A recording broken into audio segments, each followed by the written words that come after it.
Memandangkan manager kita dah sebulat suara dah kita menegakkan benang yang basah ini, okey. Kita akan tampal di sini lah, okey.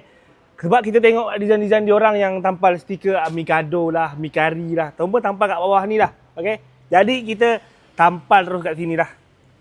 Okey. Tegak ke tak tegak ni? Kau nak pakai timbang air? Ke macam mana? Aku timbang air. Kita pakai timbang air lah. Teknologi dah maju. Kita timbang air pun kita ada lah. Okay? Jadi sekarang ni kita ikut timbang air ni. Okey tak okey ni? Pakai timbang air. Habis, okey tak habis? Kan timbang air ni.